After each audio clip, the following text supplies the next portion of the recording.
Les éditions lelivreaudio.com présentent, en collaboration avec le site internet techno-science.net, le numéro 10 de Actualité technique et scientifique en document audio. Sommaire. Mercredi 15 mai 2013 à 000029, physique. Alto, une installation unique au monde utilisant la photofission. Mercredi 15 mai 2013 à 000018, Vieter, la fonte des glaciers pourrait favoriser la vie marine. Mardi 14 mai 2013 à 12:0027, Vieter-0 commentaire santé savoir être présent auprès des patients. Mardi 14 mai 2013 à 12:0007, Multimédia-Microsoft détecte un malware ciblant Facebook. Mardi 14 mai 2013 à 000050, physique, un pas vers la superfluidité grâce au graphène. Mardi 14 mai 2013 à 000024, Vieter, repenser la livraison des médicaments dans le corps.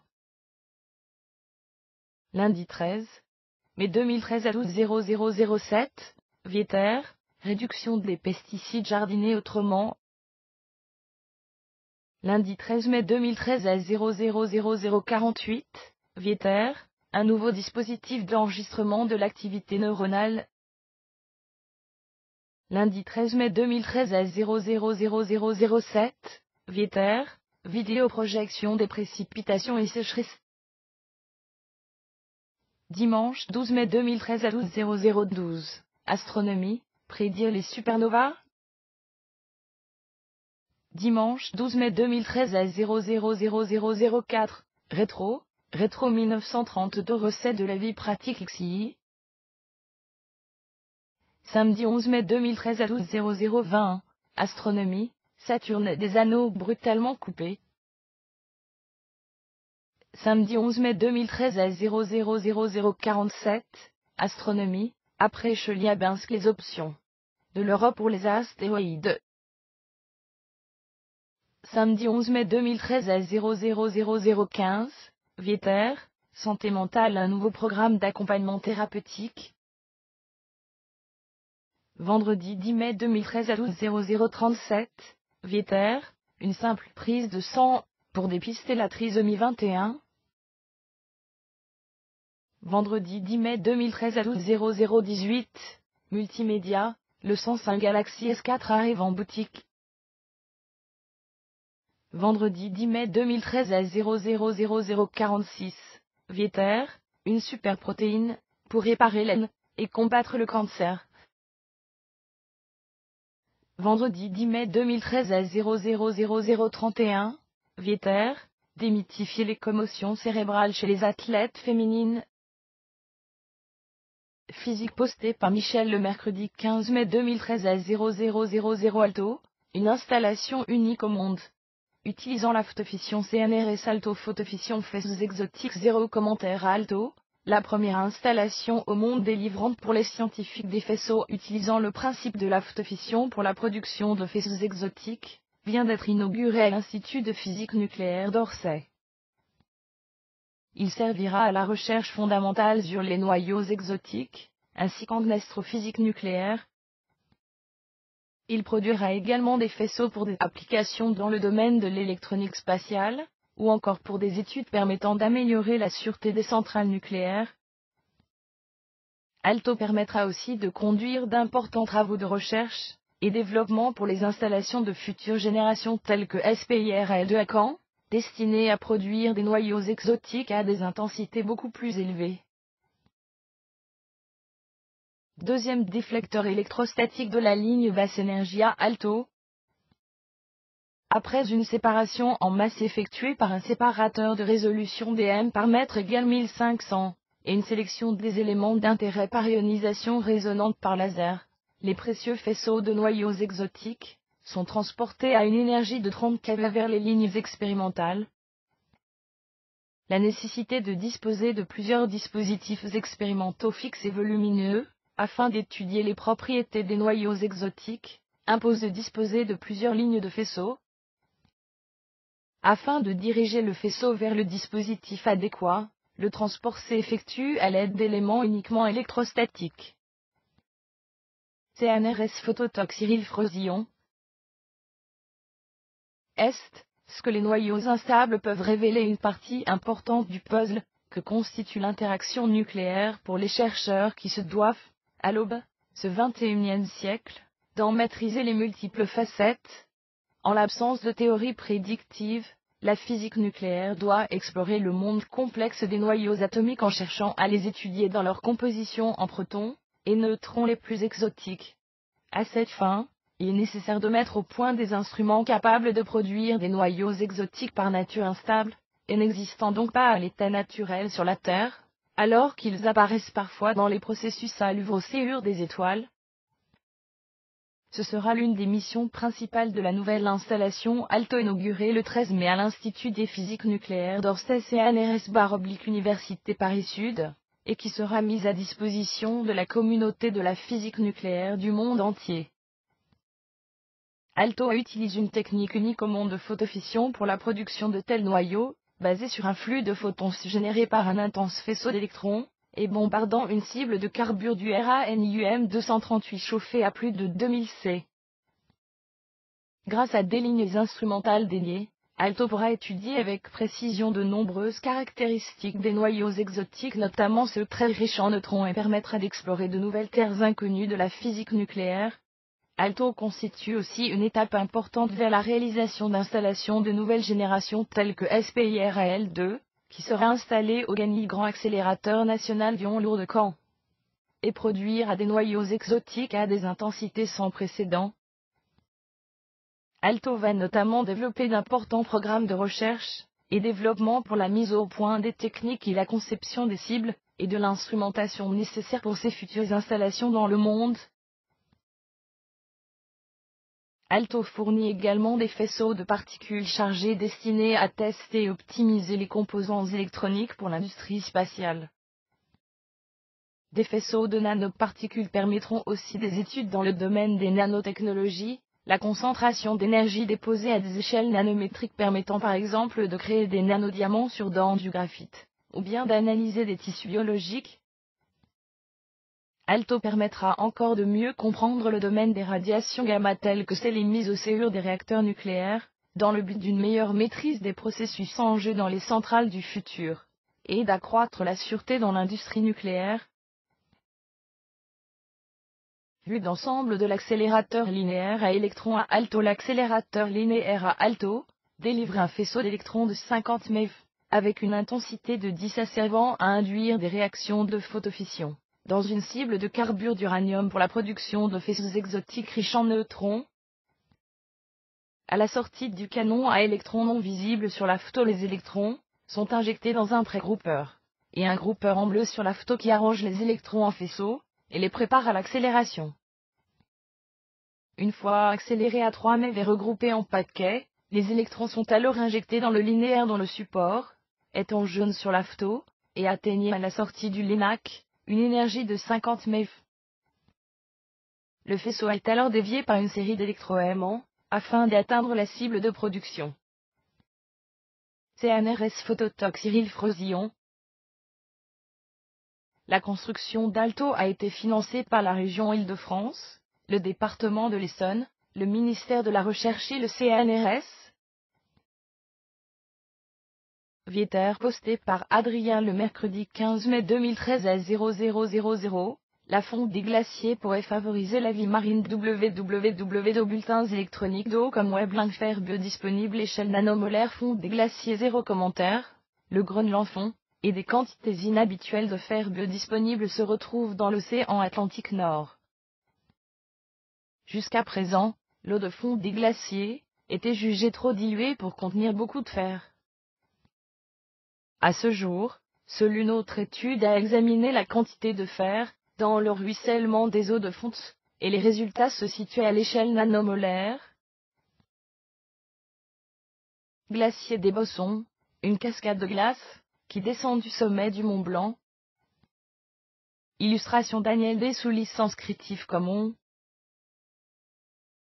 Une étude menée par la chercheuse Maya Bassia, Université de la Colombie-Britannique, publiée dans Nature Geosciences, a révélé que le ruissellement des eaux de fond du Groenland contenait du fer à l'échelle micromolaire, 1000 fois plus que dans l'étude précédente. Les résultats de cette étude pourraient avoir des répercussions sur la vie marine, comme l'alimentation et la prolifération croissante des algues. En pleine mer, le fer est en concentration nanomolaire, explique Ladru-Bassia. Le fer est un nutriment limitatif, qui limite la multiplication des organismes ferriphages. Habituellement, l'Atlantique Nord renferme peu de fer. Il est en quelque sorte le Sahara des océans à cet égard, la majeure partie du fer provenant de la poussière soulevée par le vent. Mais les changements climatiques et la fonte des glaciers changent la donne. Les glaciers sont poreux et comptent de nombreux moulins et crevasses qui permettent à l'eau de fond de surface d'atteindre la base où elle circule dans un réseau hydrologique de tunnels et de canaux, et ramasse des sédiments provenant du substratum rocheux sous-jacent. Plus l'eau circule longtemps dans le substratum rocheux, plus elle ramasse du fer. Ces eaux de fond se déversent alors dans des cours d'eau rapides, qui balaient le fer en pleine mer. Comme il ne s'agit que de la deuxième étude à se pencher sur le fer dans le ruissellement des eaux de fonte, nous n'avons pas suffisamment de données historiques pour connaître la valeur initiale, dit Ladru-Bassia. S'agit-il d'une source de fer importante pour l'océan? Quel en sera l'effet au bout du compte? Pour trouver réponse à ces questions, nous devons découvrir quelle est la biodisponibilité du fer pour la vie marine de la région. Il faut réaliser de plus amples études. Il s'agit d'un nouveau domaine de recherche emballant. Ces travaux ont été financés par la World Oceanographic Institution, organisme privé sans but lucratif situé à Capco, et la National Science Foundation, ainsi que par une American Geophysical Union Horton Hydrologie Grand. Vieter posté par Adrien le mardi 14 mai 2013 à 12h00. Santé, savoir être présent auprès des patients. Psychologie du malade, présence et rétablissement. 0 commentaire. De réels effets physiologiques sont observables chez les patients envers qui les professionnels de la santé ont su démontrer un engagement senti, et dont le besoin de se sentir important a été répondu. Ces résultats ont été présentés par le professeur Jacques Quintin, de la Faculté de médecine et des sciences de la santé, au congrès de l'ACFA, le 8 mai dernier. Ce professeur d'éthique indique que ce qui fait la différence, ce n'est pas tant le choix de l'acte tel sourire, telle parole ou tel toucher, mais bien l'acte de présence proprement dit. C'est principalement la qualité de la présence auprès d'un patient qui est recherchée, soutient-il. Si le contact est sincère, senti, et vrai, c'est là qu'on arrive à créer l'expérience de l'engagement, du lien véritable. Cette qualité de présence n'a pas qu'un effet psychologique sur le patient. Elle influence directement la physiologie du patient. C'est intéressant, car on peut le prouver maintenant, affirme Jacques Quintin. Il cite d'ailleurs Zarifian, un psychiatre français, qui avance que les chirurgiens qui assistent leurs patients avant et après une opération constatent beaucoup moins de complications post-opératoires que ceux qui se contentent du geste technique parfait. Un médicament peut procurer un effet supérieur lorsqu'une relation de confiance est établie avec le personnel soignant. La manière d'être, l'accompagnement, l'attitude. Tout est là, résume-t-il. Dans les salles de classe, les cursus d'enseignement aux soins de santé devraient non seulement tenir compte de l'importance de cet échange relationnel, mais aussi trouver une façon de sensibiliser les étudiantes et étudiants. Mais il y a un « mais ». Ça ne s'enseigne pas, explique le professeur. Comme c'est difficile à évaluer, on préfère parler de sensibilisation. Au-delà des compétences, les enseignants devraient multiplier les occasions d'en parler et espérer que les modèles professionnels gravitant autour des étudiants poursuivent le travail de conscientisation. Dans les cours d'éthique, les enseignants insistent sur l'importance du souci de l'autre, de se sentir responsable, d'avoir de bonnes intentions. Si tous ces éléments sont en place, Les chances pour que ça dérape sont minimes, souligne Jacques Quintin. Près de 95% des plaintes des patients sont reliées à des problèmes de communication. Présenter toutes les informations ne suffit pas, poursuit-il. Si le patient ne s'est pas senti important, s'il s'est senti bousculé, on est passé à côté de quelque chose. Lorsqu'une bonne relation existe avec le personnel soignant, les patients passent alors plus facilement par-dessus les irritants qu'ils peuvent subir. Il faut miser beaucoup sur la qualité relationnelle, et non pas sur des comportements précis, insiste-t-il. Et si ça devenait forcé? Si on percevait que c'est artificiel? Même un sourire forcé a un certain effet, poursuit le professeur Quintin. Que l'attitude soit faussée ou non, si le patient a l'impression, par exemple, qu'un médecin est engagé envers lui, on observera des effets positifs. Ce n'est pas tant l'intervention, mais le sens donné à l'intervention, comment elle est perçue par le patient, qui compte. Cinéma et lecture au service de l'empathie. Jacques Quintin a constaté avec étonnement que l'art est l'un des moyens privilégiés pour développer une sensibilité à l'égard de l'autre. Les arts ont le pouvoir de modifier les perceptions et les attitudes des personnes envers le monde. Ils poussent à l'observation de soi, tout comme ils aident dans le rapport avec autrui, explique-t-il. Ce pouvoir est intuitivement connu depuis longtemps, et les scientifiques commencent maintenant à le valider. Même les professionnels de la santé devraient être en contact avec les arts. Cela favorise l'empathie, puis un transfert est ensuite possible vers les patients. Le cinéma d'ailleurs est très puissant pour créer ce genre de sentiment, poursuit le professeur. Le contact virtuel, qu'en est-il des contacts virtuels à l'ère des médias sociaux? Ça demeure virtuel, tranche le professeur. C'est comme du fast-food, c'est très pauvre en nutriments. Les contacts humains constituent toujours ce qu'il y a de plus important dans les relations. Et la prochaine étape? Je veux aller plus loin, faire une recension plus profonde des écrits, et peut-être réorienter ces principes vers d'autres champs, comme l'éducation, conclut le professeur. Pour lui, la définition d'un bon professionnel de la santé repose sur la qualité de l'accueil. Donner à l'autre l'impression qu'on a tout notre temps peut faire toute la différence. Multimédia posté par publication le mardi 14 mai 2013 à 12h00. Microsoft détecte un malware ciblant Facebook. Microsoft malware Trojan JS/Febipo. Commentaire. Microsoft vient de repérer un malware de dernière génération qui circule sous la forme d'une extension Google Chrome et d'un add-on Firefox. Ce logiciel malveillant a pour objectif de pirater les comptes Facebook.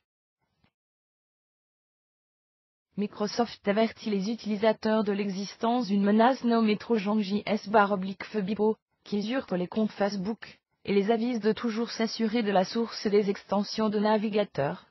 Internet Explorer, Opera et Safari ne sont pas concernés pour le moment. C'est au Brésil que le malware a été découvert grâce à son activité permanente, à l'instar des nombreux programmes de ce type. Pour l'instant, son champ d'application reste dans le pays, mais la menace pourrait rapidement s'étendre à l'échelle mondiale. Une fois qu'il est introduit dans le système d'un utilisateur, le malware vérifie de façon automatique si ce dernier est connecté au réseau Facebook, et ce, sans que la victime ne s'en aperçoive. Si l'utilisateur est bien connecté au réseau social, c'est à ce moment que le logiciel malveillant télécharge un fichier de configuration composé d'une liste de commandes. Selon Microsoft, le malware peut avoir accès à tous les outils mis à disposition du propriétaire du compte Facebook. Il peut aimer des pages, partager des contenus, poster sur le mur des amis, commenter les publications, rejoindre des groupes, inviter des amis à un groupe, et aussi lancer des sessions de chat. L'enseigne a aussi remarqué que le plugin renvoie automatiquement vers une page Facebook, dont les statistiques ont décuplé très rapidement grâce à la multiplication des commentaires et des mentions #j'aime. Physique postée par Adrien le mardi 14 mai 2013 à 0000. Un pas vers la superfluidité grâce au graphène bulletins électroniques d'eau comme Weblink superfluidité graphène 2 commentaires. Une équipe de chercheurs de l'université de Camerino Italie, coordonnée par Andri Per-Ali et David Melson, a réussi à prédire l'existence de la superfluidité à haute température, dans un dispositif à base de graphène, matériau composé de feuilles de carbone. Molécules de graphène.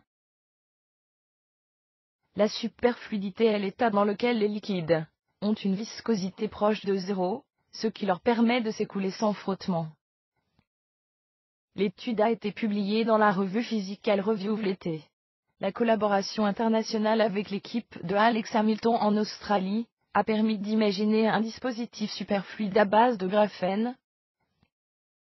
Il s'agit d'un dispositif quantique à haute efficacité, réalisable grâce à des technologies de synthèse déjà existantes, et utilisées par les laboratoires de nanomatériaux les plus avancés. Les chercheurs ont déjà déposé un brevet pour ce dispositif. Nous sommes contents que les résultats de nos recherches aient suscité beaucoup d'intérêt. Nous avons reçu de nombreuses invitations pour la présentation de notre concept à des congrès internationaux, et au sein de centres de recherche renommés, conclut Andri Per-Ali et David Melson. Vieter posté par Michel le mardi 14 mai 2013 à 0000. Repenser la livraison des médicaments dans le corps humain. Libération de médicaments porteurs photosensibles. Un commentaire. Yelzao photo Michel Caron. La libération de médicaments dans le corps de manière localisée apparaissait difficilement réalisable, jusqu'à ce jour. Or, une équipe du département de chimie de l'université de Sherbrooke, Québec, vient de mettre le doigt sur une solution pour y parvenir. Une lumière émise de l'intérieur du transporteur. Faire voyager les médicaments en les dissimulant dans des cages, et contrôler leur ouverture à distance grâce à la lumière. Voilà qui résume les travaux de l'équipe de Yuzhao, du département de chimie de la faculté des sciences. Ces cages, aussi appelées porteurs photosensibles, sont déverrouillées à l'aide de rayons de lumière.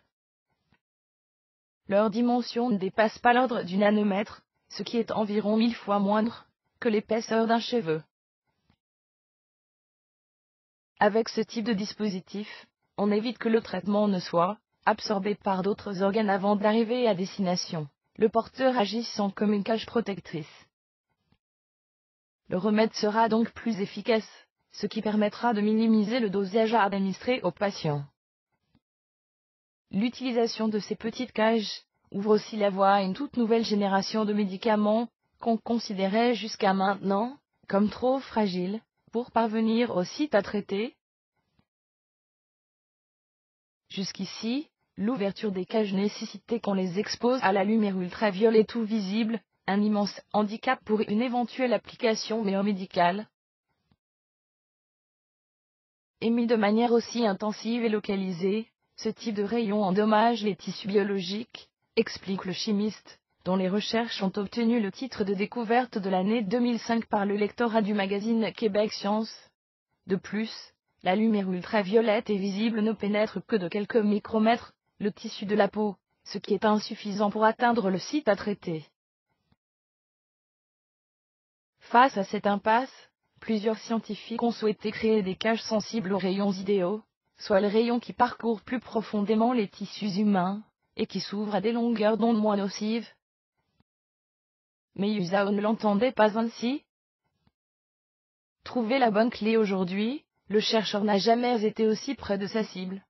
Nous proposons de contourner le problème en créant une source de rayonnement ultraviolet à même les nanoporteurs, dit-il. Cette source provient en fait de particules de lanthanide.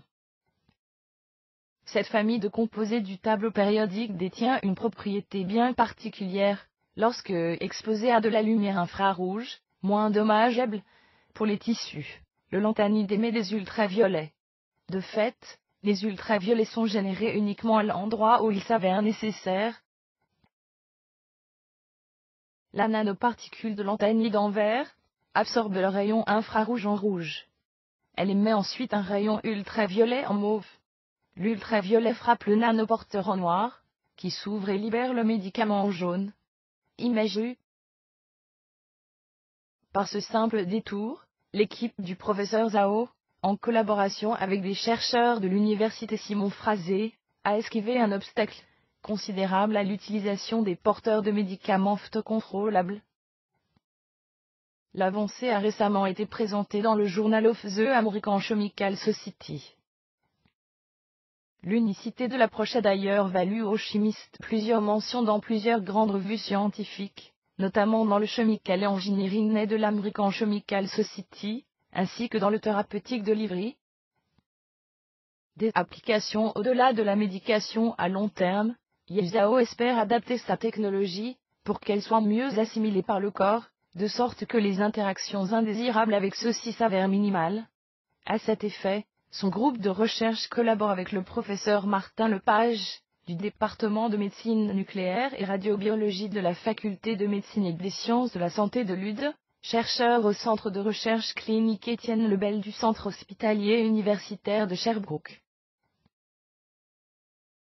Plus encore, l'équipe de recherche souhaite profiter des rayons émis lors de la libération du médicament, pour capter le tout par imagerie optique. De cette manière, il s'avérerait possible de visualiser en direct la propagation du remède dans l'organisme touché. On pourrait ainsi additionner l'imagerie optique à l'imagerie par résonance magnétique, afin de dresser un portrait complet de l'organe traité. Il s'agit de la prochaine étape que j'aimerais explorer, confie le professeur de la faculté des sciences. Chose certaine, les solutions apportées par le groupe de Zhao abaissent les barrières qui nous séparent des multiples applications de ces fameuses petites cages. Qui sait, peut-être contrôlerons-nous un jour le parcours nos médicaments à la manière d'un avion téléguidé. Vieter posté par Isabelle le lundi 13 mai 2013 à 12h00. Réduction des pesticides jardiniers autrement plan Ecophyto 2018. Réduction des pesticides. 4 commentaires depuis mai 2010.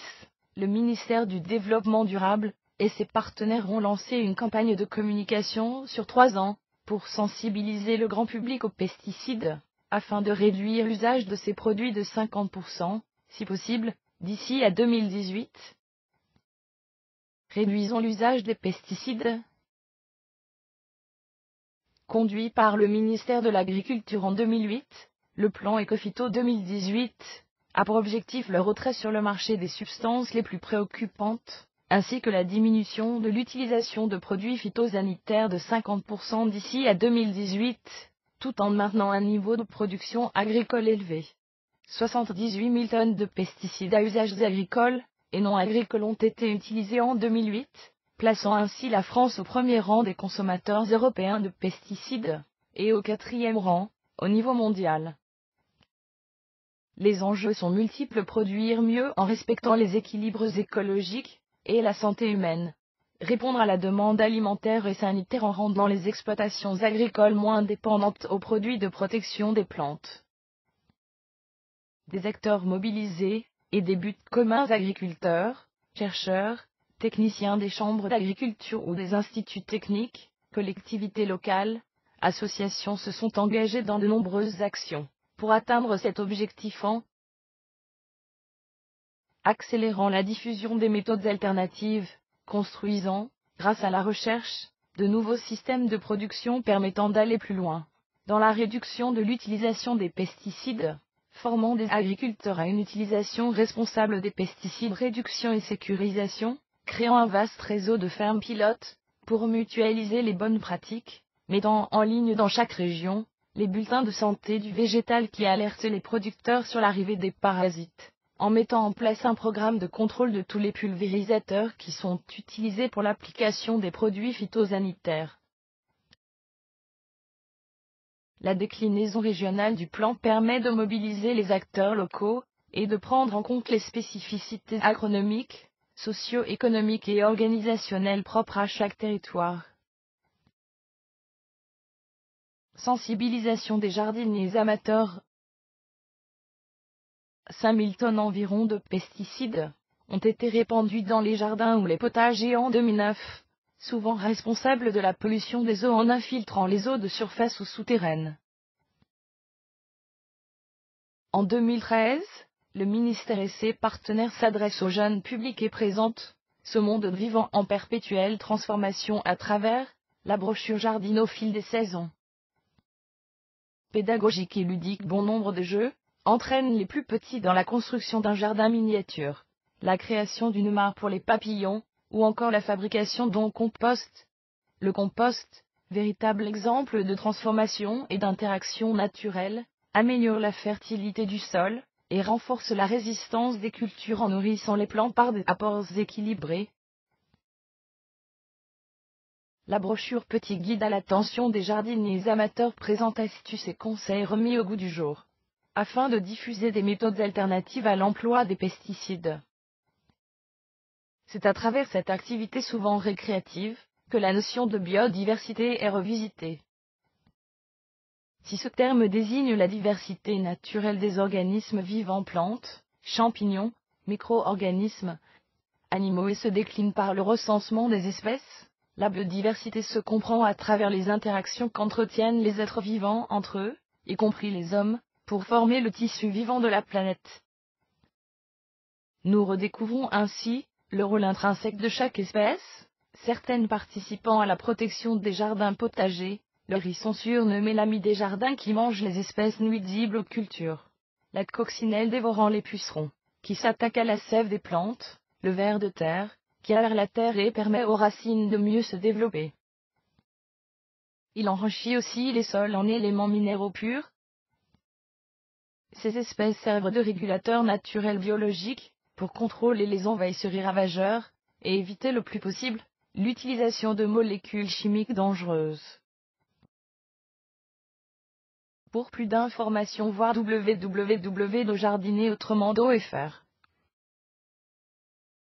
Vieter posté par Adrien le lundi 13 mai 2013 à 0000, un nouveau dispositif d'enregistrement de l'activité neuronale www.bulletins électroniques d'eau comme WebLink activité neuronale enregistrer les neurones 0 commentaire. Le contrôle de l'activité neuronale est un enjeu crucial pour la neurobiologie. Il se heurte toutefois régulièrement aux limites des outils techniques dont les chercheurs disposent. Un nouveau dispositif, OptoPatcher, mis au point par une équipe de l'Institut Weizmann-Revaux en s'appuyant sur l'optogénétique, permet de réaliser de sensibles progrès. L'optogénétique au soutien de la neurobiologie. Le contrôle de l'activité neuronale est un enjeu très important en neurobiologie. Mais la maîtrise de l'excitabilité des neurones s'est souvent heurtée à la limite d'action des outils pharmacologiques censés contrôler l'activité de ces cellules. Une amélioration considérable de la résolution temporelle et spatiale du contrôle de l'activité neuronale a été apportée par l'optogénétique. Cette méthode, développée par l'équipe du professeur Carl Desroth Université Stanford, États-Unis, repose sur l'activation par la lumière de canaux ioniques, channel rhodopsine et allorodopsine, qui y sont sensibles. La révolution réside dans la nature de ces canaux, qui induisent une activation ou une inhibition de l'activité neuronale en fonction de la longueur d'onde de la stimulation lumineuse appliquée. Les progrès réalisés dans la miniaturisation des lasers ont aussi fortement contribué à l'essor de cette technique en permettant de focaliser la stimulation lumineuse à l'intérieur du parenchyme cérébral sur des groupes de neurones précis, en laissant le reste du système nerveux central non affecté. Cette approche a notamment permis de déconstruire la contribution de certaines régions, dans des fonctions cérébrales telles que la motricité, la mémoire, l'anxiété ou le sommeil. Une stimulation sélective des neurones. Jusqu'alors, la stimulation et l'enregistrement dépendaient de deux systèmes de positionnement séparés et de surcroît, les électrodes composant cette optrode enregistraient principalement des activités extracellulaires.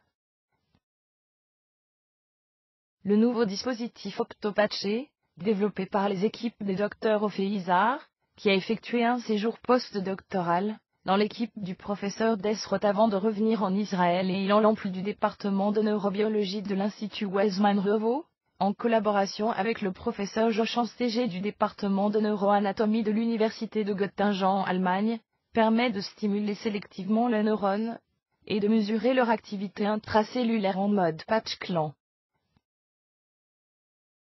Ce système, décrit dans le journal of Neuroscience Métaux, permet de résoudre des problèmes inhérents à l'utilisation d'une fibre optique séparée, placée par micromanipulateurs et qui peut endommager une partie du tissu cérébral, perturbant de fait l'enregistrement ciblé de régions profondes comme l'hippocampe. Améliorer la qualité des enregistrements intracellulaires in vivo sur le plan matériel, l'optopatché a été optimisé pour délivrer une lumière effective à partir de la pipette de patch en verre. Dans certains cas, où l'application du laser doit être très confinée, la pipette peut être recouverte d'un matériau non réflectif opaque et non toxique. Le test a été conclu in vivo sur des souris exprimant le canal activateur CHR de channel rhodopsine, dans les neurones pyramidaux de la couche 5 du cortex cérébral. Les résultats montrent que la réponse des neurones est bien spécifique à la simulation lumineuse de l'optopatché. Cet outil pourrait désormais être utilisé pour contrôler l'activité neuronale de tranches de cerveau en survie, ou des neurones en culture, et continuer d'améliorer la qualité des enregistrements intracellulaires in vivo. Vieter posté par publication le lundi 13 mai 2013 à 0000. Vidéo projection des précipitations et sécheresses. Changement climatique, précipitations et sécheresses. De commentaires. Avec une concentration en dioxyde de carbone de 400 ppm dans l'atmosphère, la Terre s'expose à des risques de fortes précipitations et d'importantes sécheresses. C'est ce que simule la NASA à travers ses calculs publiés le 3 mai 2013. L'agence américaine a mené cette étude sur le changement climatique sur une période de 140 ans. Les recherches ont commencé l'année où la concentration dans l'atmosphère de dioxyde de carbone était encore identique à celui de l'ère pré-industrielle, soit à 280 ppm. De cette période à aujourd'hui, la NASA a pu constater que ce niveau de concentration augmente de 1% chaque année, et ainsi de souligner que les précipitations mondiales subissent un changement de comportement, elles tendent à se radicaliser. De ce résultat, la NASA prévoit donc que les régions du globe qui sont déjà humides le seront plus encore. Les régions sèches, quant à elles, connaîtront encore plus de sécheresse. Certaines de ces zones sont peuplées, notamment le sud-ouest des États-Unis, l'Afrique du Nord, le Mexique, le Pakistan, le Moyen-Orient, le nord de la Chine et une grande partie du continent sud-américain. Cette fréquence de fortes pluies, de réduction des averses modérées, et d'intensification des sécheresses dans certaines régions, modifie également le cycle global de l'eau sur la planète. Face à cela, la NASA prévoit une répartition inégale de l'eau entre les pays. Astronomie postée par Adrien le dimanche 12 mai 2013 à 12h00. Prédire les supernovas. www. Bulletins électroniques d'eau comme Weblink. Prédiction des supernovas. Énergie d'une supernova. 6 commentaires. Nous étions habitués à l'aptitude relativement nouvelle de l'homme à prédire les phénomènes météorologiques. Il y a plus surprenant, celle-ci s'étend dorénavant à l'espace. Des travaux d'une équipe d'astronomes, comprenant le docteur Eran Ofek de l'Institut Weizmann-Revaux, tendent à prouver qu'il serait possible de prédire les supernovas. Un dé à coudre ayant la masse d'une montagne, une étoile peut, par réaction nucléaire, créer du fer qui en constituera le cœur. Lorsque sa masse devient trop importante, le cœur s'effondre en quelques secondes, formant une étoile à neutrons de quelques kilomètres de rayon, mais ayant toujours la même masse. L'étoile devient similaire à un dé à coudre ayant la masse d'une montagne, selon les termes de l'astrophysicien Jean-Pierre Luminet. Les couches de gaz de l'étoile, n'ayant plus d'énergie pour être soutenues, s'effondrent alors. Elles rebondissent sur le cœur, et sont éjectées avec une puissance fantastique. La supernova est née. Cassiopeia, le plus jeune débris de supernova de la Voie lactée, vu par l'Observatoire spatial Chandra. Image NASA /CXC/mi UMAS Amherst /MD Stagial. De petites explosions à l'origine de la supernova. Ce mécanisme de formation des supernovas est maintenant bien connu. Les astronomes avaient même affiné leurs connaissances, jusqu'à émettre l'hypothèse de petites explosions précédant l'apparition de la supernova.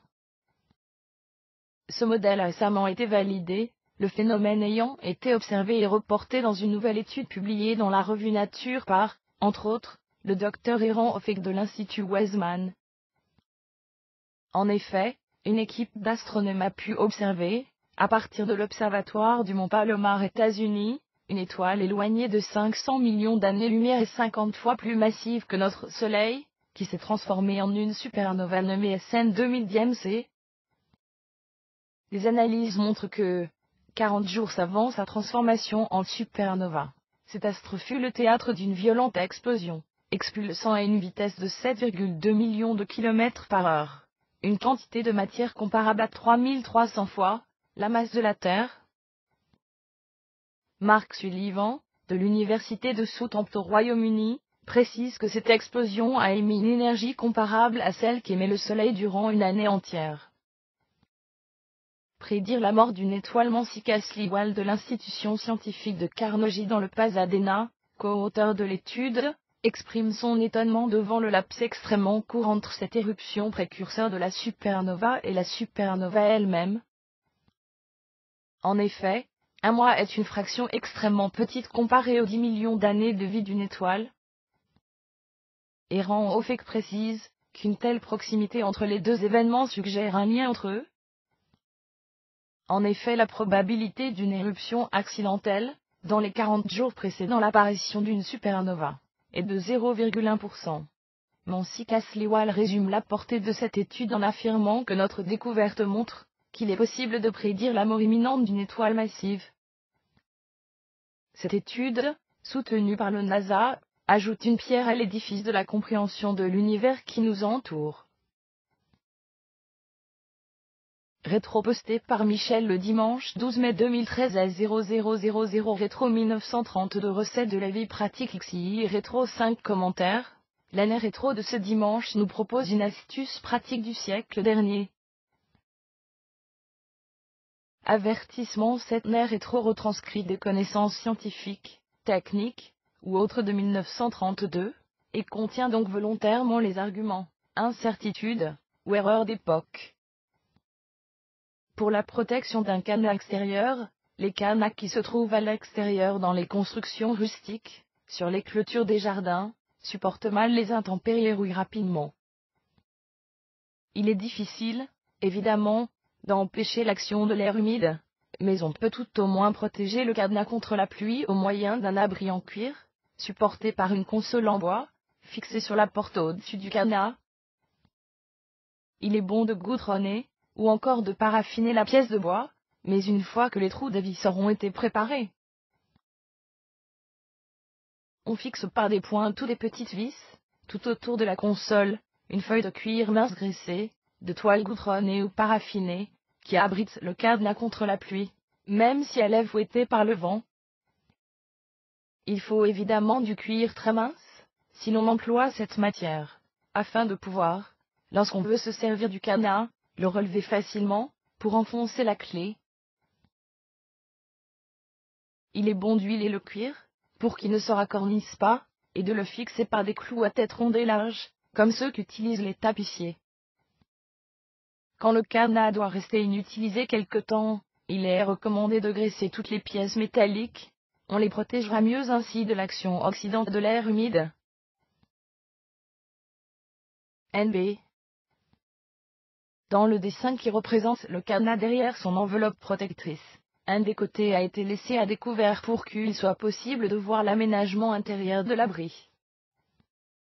Dans la réalité, le cadenas n'apparaît pas, puisqu'il est complètement entouré par la garniture de cuir. L'ensemble du dispositif, quand il est terminé, ressemble assez exactement à une boîte aux lettres, qui n'aurait pas de fond. Astronomie postée par Michel le samedi 11 mai 2013 à 12h00 Saturne des anneaux brutalement coupés Saturne anneau ombre Cassini 20 commentaires. Cette image réalisée par la sonde spatiale Cassini montre l'ombre de Saturne, qui coupe brusquement les anneaux de la planète géante, faisant passer les orbites de ceux-ci d'un jour éclatant à la nuit la plus sombre de manière soudaine. L'absence d'atmosphère, ne permettant aucune dispersion de la lumière, les ombres dans l'espace sont bien plus marquées que sur Terre. Cliquez sur l'image pour l'agrandir. La vue est orientée vers le côté non éclairé des anneaux, et a été réalisée sous un angle d'environ 47 degrés en dessous du plan des anneaux. L'image a été prise en lumière visible par la caméra grand angle de Cassini, le 5 mars 2013 à une distance d'environ 1,4 million de kilomètres de Saturne. La résolution est de 82 km par pixel. Astronomie postée par Michel le samedi 11 mai 2013 à 0000 après Chelyabinsk. Les options de l'Europe pour les astéroïdes. Astéroïde géocroiseur protection de la Terre Chelyabinsk 3 commentaires en février 2013. Un astéroïde qui se déplaçait à toute allure, a explosé dans l'atmosphère au-dessus de la région de l'Oural en Russie. Cette explosion avait blessé des centaines de personnes, et avait causé plusieurs millions d'euros de dégâts. Quelles options avons-nous, si un événement similaire, ou même de plus grande ampleur se produisait à l'avenir? Trace de l'astéroïde en Russie, le 15 février. Sur les 600 000 astéroïdes répertoriés, dans notre système solaire presque 10 000 objets, sont des objets géocroiseurs volant sur des orbites proches de la Terre NEO, Near Earth Object. L'explosion d'un objet non répertorié au-dessus de Chelyabinsk en Russie, le 15 février est la preuve que n'importe quel objet géocroiseur pourrait un jour ou l'autre entrer l'atmosphère terrestre. On estime que cet astéroïde avait un diamètre de 17-20 mètres, et a explosé avec une puissance de 20 à 30 fois celle de la bombe atomique d'Hiroshima. L'onde de choc a provoqué de nombreux dégâts et blessures, confirmant qu'il s'agissait du plus grand objet naturel entré dans l'atmosphère terrestre depuis 1908 à Tunguska, quand une région forestière éloignée de Sibérie fut détruite. Les abeilles à la protection de la Terre. Il est important de connaître la position actuelle et future des NEO, par rapport à notre planète, et d'estimer la probabilité d'impact, ainsi que les conséquences possibles, explique Detlev Kochny, responsable des objets géocroiseurs au bureau de surveillance de l'espace Space Situationnel Awareness de l'ESA. Il est encore plus important de réfléchir aux nécessités, et à la faisabilité de mesures d'alerte, d'atténuation ou d'une possible déviation. Et cela a une importance non seulement pour l'Europe, mais pour toute notre planète. Un élément du programme de surveillance de l'espace de l'ESA, qui existe depuis 4 ans, concerne le développement d'un système intégré capable de scanner le ciel chaque nuit, afin de détecter des objets géocroiseurs, pas encore été répertoriés. Un autre élément important consiste à étudier de quelle façon des mesures d'atténuation peuvent être appliquées en cas de petits objets géocroiseurs, et comment nous pourrions dévier de plus grands objets, qui représentent un risque sérieux pour la Terre. Réunion des experts internationaux en Espagne cette semaine. Demospace, un partenaire industriel mandaté par les AB dans le cadre du programme de surveillance de l'espace, a invité des chercheurs renommés provenant d'universités, d'instituts de recherche, d'agences spatiales nationales, et de l'industrie des pays européens, et des États-Unis, pour discuter des démarches à faire dans le domaine des effets d'impact de NEO et des mesures d'atténuation de telles menaces. Il y a encore beaucoup de travail, comme par exemple, pour développer des modèles informatiques, qui calculent les effets d'un impact, les différents scénarios d'une explosion dans l'atmosphère ou sur Terre, les stratégies cinétiques contre celles de déviation par explosion, etc. L'objectif est de développer une série de feuilles de route, qui nous guideront dans les activités actuelles et futures de recherche et de développement, par rapport aux objets géocroiseurs, précise Gérard Drolls, agent du Bureau de surveillance de l'espace. Et finalement, le programme de surveillance de l'espace de l'ESA a aussi pour objectif de développer la possibilité d'intégration des technologies européennes actuelles et futures, comme par exemple, le télescope automatique dans un système de néo-coordonnées plus efficace, capable de scanner le ciel nocturne, et de donner l'alerte plus rapidement. Avec cette information, nous pouvons travailler avec les autres agences spatiales nationales, les scientifiques, les industries et les organismes internationaux, comme l'ONU, pour proposer aux gouvernements nationaux et aux décideurs politiques des options concrètes, dit Nicolas Bobrinsky, chef de projet du programme de surveillance de l'espace. Des événements similaires à celui de Chelyabinsk montrent que le danger lié aux objets géocroiseurs n'est pas uniquement une théorie, et que nous devons investir aujourd'hui dans des mesures concrètes pour affronter les menaces de demain. Vieter posté par Michel le samedi 11 mai 2013 à 0000 Santé mentale. Un nouveau programme d'accompagnement thérapeutique dépression anxiété accompagnement thérapeutique persistance. 2 commentaires. Yola Moride, professeure titulaire à la faculté de pharmacie de l'Université de Montréal et chercheuse au GRSHOM, est la conceptrice du programme Persistance. Conçu par Yola Moride, professeure titulaire à la faculté de pharmacie de l'Université de Montréal et chercheuse au centre de recherche du centre hospitalier de l'Université de Montréal GRSHOM, le programme d'accompagnement Persistance favorise l'adhésion au traitement et une prise de médication optimale chez les personnes atteintes de dépression et d'anxiété généralisée. À l'occasion de la Semaine nationale de la santé mentale, Univaloré, la firme 360 Meudlink annonce une nouvelle collaboration, afin de développer et commercialiser Persistance. Lorsqu'Univalor nous a présenté Persistance, nous avons immédiatement vu qu'il proposait une solution à un problème important, celui de la non-adhésion des patients à leur traitement, explique Jean Manastégène, président de la firme 360 Meudlink, une société montréalaise de logiciels, d'applications mobiles, et de solutions multimédia interactives pour l'industrie pharmaceutique et de la santé. Les organisations médicales et pharmaceutiques, avec lesquelles nous travaillons, sont nombreuses à chercher des solutions, afin d'améliorer l'adhésion des personnes atteintes de maladies graves ou chroniques à leur traitement.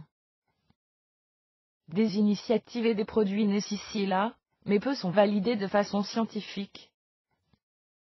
C'est la longueur d'avance que nous avons avec Persistance, qui a fait l'objet d'études cliniques, et dont les résultats sont prometteurs. Selon la Moride, l'efficacité des médicaments, notamment les antidépresseurs, est trop souvent compromise par des arrêts de traitement prématurés. Selon nos études, environ 50% des patients cessent de prendre les médicaments prescrits avant d'atteindre les 6 mois recommandés dans les guides de pratique. De plus, 19% des patients qui cessent leur traitement ne retournent pas consulter un médecin, empêchant ainsi toute adaptation thérapeutique. Nous avons conçu Persistance pour aider les patients à mieux adhérer à leur traitement, optimiser la prise de leurs médicaments, et fournir aux médecins un outil de suivi complémentaire. Contrairement aux outils d'adhésion aux médicaments qui existent actuellement sur le marché, Persistance propose une approche relationnelle, qui vise le transfert de connaissances aux patients et la responsabilisation de ceux-ci, dans la prise en charge de leur maladie. Le programme prévoit un accompagnement téléphonique personnalisé, l'amélioration des connaissances du patient face à la dépression, et la rétroaction au médecin traitant. L'outil informatique sur lequel le programme s'appuie génère des messages de renforcement de l'adhésion et du suivi médical, qui sont automatisés et adaptés à l'expérience du patient avec son traitement. Univalor estime que l'approche mise de l'avant par Persistance peut offrir une solution non seulement aux gouvernements qui cherchent à réduire la pression sur le système de santé, mais également aux entreprises qui doivent assumer des pertes importantes lorsque leurs employés restent longtemps absents du travail. On s'attend à ce que le programme Persistance soit reçu positivement, notamment par les entreprises qui cherchent à mieux soutenir leurs employés et éviter les pertes de main-d'œuvre et d'expertise liées aux absences prolongées, explique Thomas Martinuzzo, directeur Sciences et Génie pour Univalor. Passer du laboratoire aux patients. 360 Meudlink et Univalor travaillent de concert, afin de se familiariser avec les différents volets de Persistance, et former un comité de partenaires scientifiques et d'affaires en prévision de la commercialisation. Plusieurs étapes restent à franchir, explique Thomas Martinuzzo, mais grâce à la collaboration que nous avons établie avec 360 Meudlink, nous croyons être en mesure de mettre en place une stratégie de commercialisation viable, qui nous permettra d'offrir persistance à l'intérieur d'une plateforme intégrée de solutions, pour accompagner les personnes atteintes de différentes maladies graves ou chroniques. Vieter posté par publication le vendredi 10 mai 2013 à 12h00, une simple prise de sang, pour dépister la trisomie 21. Dépistage trisomie 21 0 commentaire. Comment dépister la trisomie 21 ? En effet, cette anomalie chromosomique est aujourd'hui la première source de dysfonctionnement mental des êtres humains, dans le monde et en France. Cependant, la science permet de dépister très tôt cette pathologie. La dernière méthode en a-t-elle l'amniosynthèse ? Le dépistage par l'amniosynthèse et ses inconvénients. Jusqu'à présent, le dépistage de la trisomie 21 se fait au moyen d'une échographie. Cet examen est généralement réalisé au premier trimestre de la grossesse. Si le résultat de cet examen est douteux, il est proposé à la future mère de subir un examen encore plus précis, l'amniosynthèse. Cette méthode consiste à prélever une infime quantité de liquide amniotique. Le prélèvement est ensuite soumis à un examen dans un laboratoire d'analyse spécialisé, afin de déterminer les chromosomes d'une cellule du FTU. Cependant, cette méthode, même conduite dans des conditions de compétence maximale, comporte des risques de fausse couche estimés entre 0,5 et 1%, contrairement à un prélèvement sanguin. Une nouvelle méthode de dépistage par prélèvement sanguin. Il est maintenant possible de détecter cette anomalie génétique par une simple prise de sang effectuée chez la future mère. Des cellules du FTU circulant dans le sang maternel. Une analyse adnéftale peut ainsi être réalisée à partir d'un simple prélèvement sanguin. Cette nouvelle méthode de dépistage de la trisomie 21 présente l'avantage d'éviter le risque de fausse couche liée à l'amniosynthèse. Le Comité consultatif national d'éthique saisi par la Direction générale de la santé (DGS) a donné son accord pour que le dépistage de la trisomie 21 par simple prélèvement sanguin puisse être réalisé. Par ailleurs, il est à noter que les travaux sur le séquençage du génome du FTU couplés à des techniques statistiques et de biologie informatique pourraient ouvrir la voie à l'identification de milliers de troubles génétiques. Pour plus d'informations, voir la note N120 du Comité consultatif national d'éthique pour les sciences de la vie et de la santé, questions éthiques associées au développement des tests génétiques FTO sur sang maternel www.docne et Tigo.fr Weblink. Multimédia posté par JB, le vendredi 10 mai 2013 à 12h00. Le Samsung Galaxy S4 arrive en boutique. Samsung Galaxy S4 smartphone. Un commentaire après le gros succès du Galaxy S3 diminutif GS3. C'est au tour du Galaxy S4, souvent nommé GS4, donc de débarquer dans les boutiques et les offres opérateurs. Le Samsung Galaxy S3 s'était distingué par un énorme buzz au point même de se hisser au même niveau que son principal concurrent, l'iPhone 5. Mais au-delà du coût commercial que constitue le lancement de ce type de produit, que change vraiment le Samsung Galaxy S4 par rapport à son prédécesseur? Le dessin général du Samsung Galaxy S4 est celui de son prédécesseur image sans sein. Pas de surprise au premier abord, la forme générale reste la même, l'écran se montre un peu plus grand. On passe de 4,8 pouces 12 cm sur le GS3 à 5 pouces 12,5 cm sur le Galaxy S4. Cependant, ce grand écran trouve place sur un boîtier plus petit que celui de son prédécesseur. Si la hauteur reste identique, avec 13,66 cm, la largeur perd un peu moins d'1 mm, 69,8 mm contre 70,6 sur le Galaxy S3 et même quelques dixièmes en épaisseur, 7,9 mm contre 8,6. Le revers de la médaille d'un tel exploit est la fragilité du terminal. La coque du téléphone peut moins amortir les chocs et l'ensemble devient ainsi plus cassant. C'est en tout cas ce que montrent des crash tests effectués par des compagnies d'assurance. Au niveau de la définition, la Galaxy S4 fait très fort 1920 x 1080 pixels, soit la norme Full HD, la même définition que la plupart des téléviseurs, ce qui promet une très grande finesse d'affichage. Le Nokia Lumia 920 et le Huawei A100 proposent déjà ce type d'écran. Grosse évolution du Galaxy S3, le S4 permet à Samsung de maintenir son smartphone au plus haut niveau de la concurrence image Samsung. Au niveau de la puissance, pas de surprise non plus, puisque le Samsung Galaxy S4 est plus puissant que le Galaxy S3. Le processeur conserve toujours 4 CUR, mais dorénavant cadencé à 1,9 GHz. Il était question d'une version avec 8 cœurs, mais elle ne semble pas pour tout de suite, du moins pas en France. Pour comparaison, l'auteur de ces lignes utilise de temps à autre un PC de type netbook, avec un processeur simple, CUR cadencé à 1 GHz. Niveau fonctionnalité, Samsung utilise les capteurs photo pour des usages qui ne sont pas directement liés à la prise de vue. Le smartphone est capable de suivre votre regard afin de savoir si vous regardez l'écran ou pas. Lors du visionnage d'une vidéo, cette dernière se met automatiquement en pause si vous détournez les yeux. Un modeste voice drive ajoute de la sécurité pour les automobilistes en adaptant l'affichage et l'interface.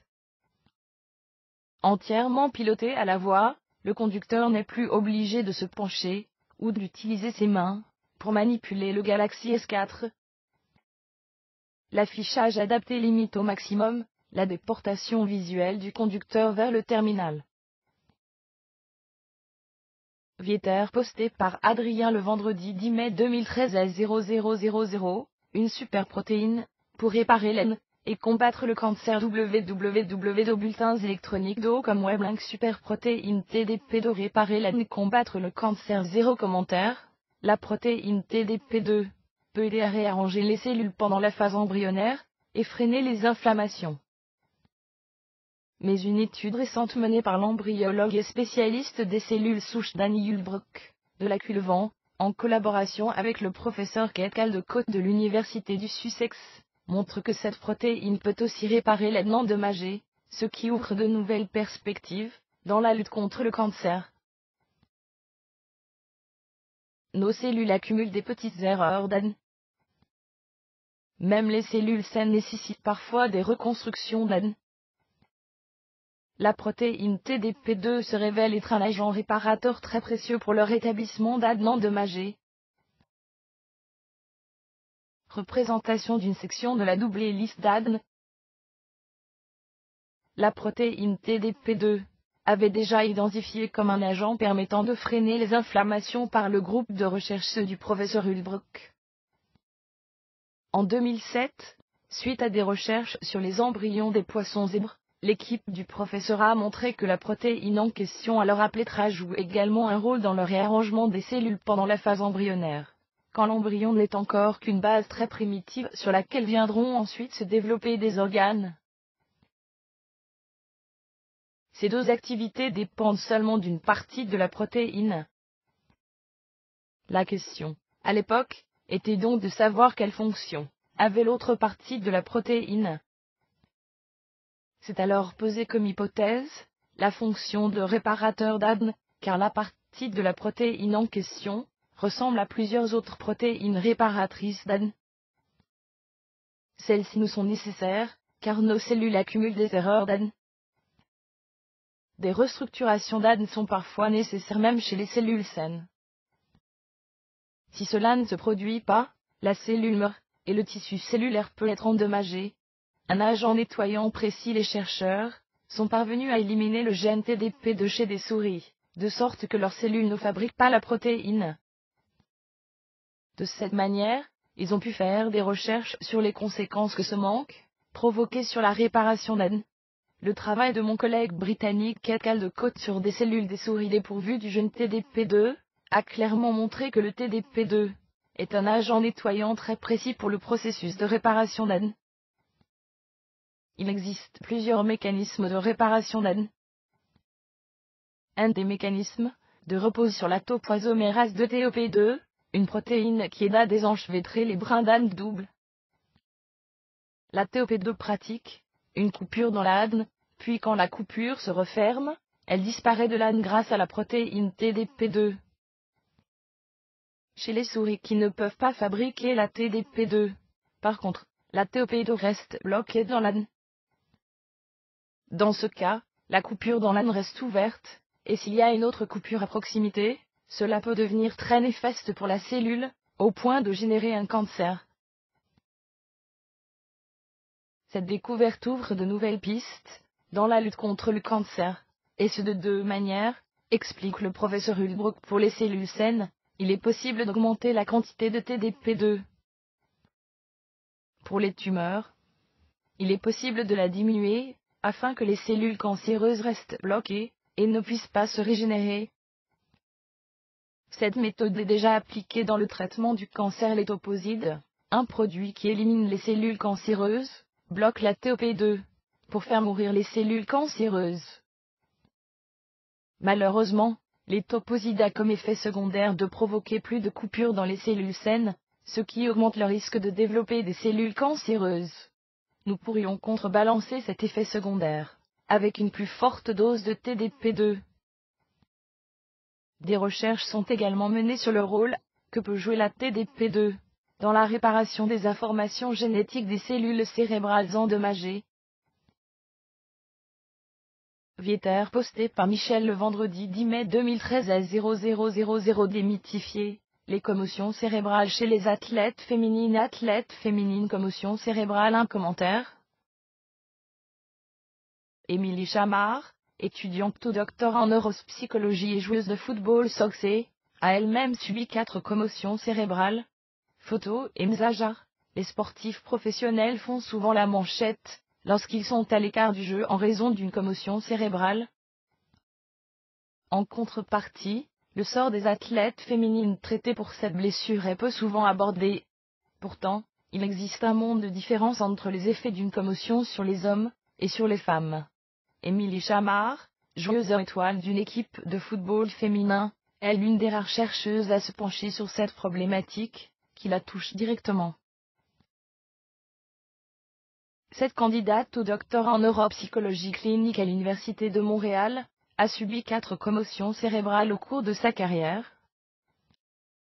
Elle rappelle que les athlètes féminines courent de plus grands risques de subir une commotion que les athlètes masculins en recevant un coup de même intensité.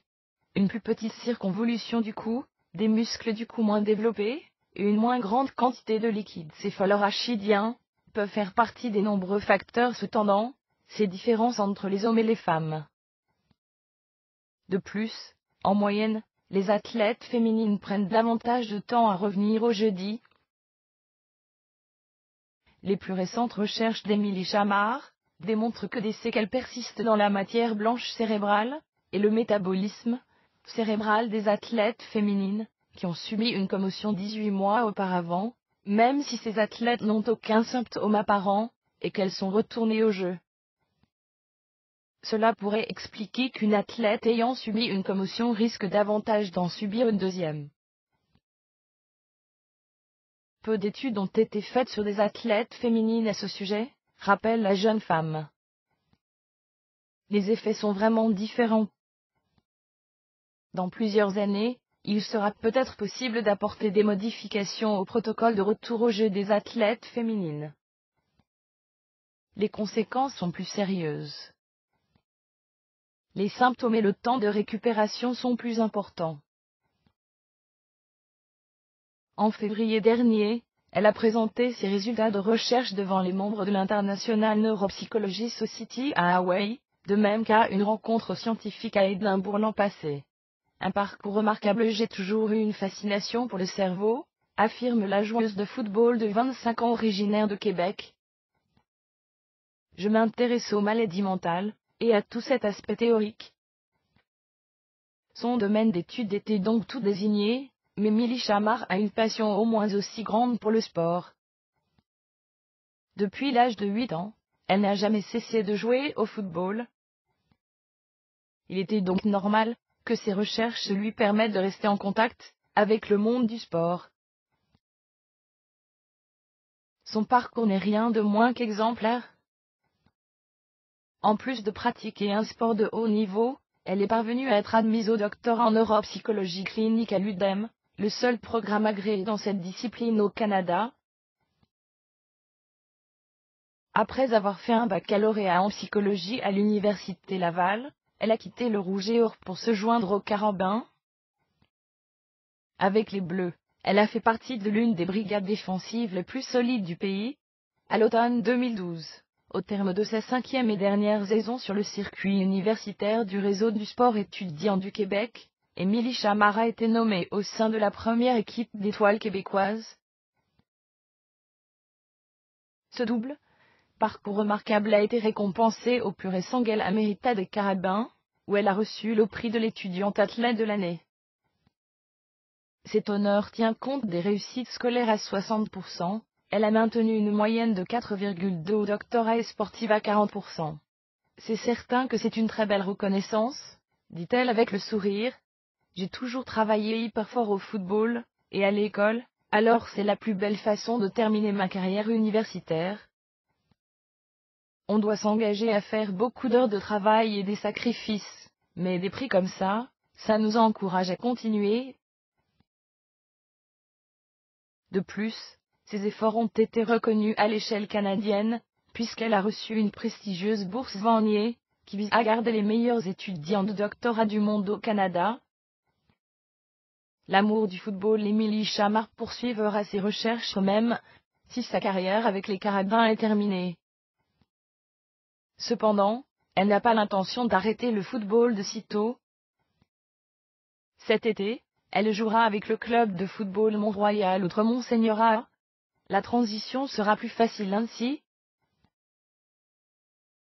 Bien qu'elle soit plus prudente sur le terrain en raison des commotions cérébrales qu'elle a subies, la défenseuse n'est pas alarmiste à ce sujet.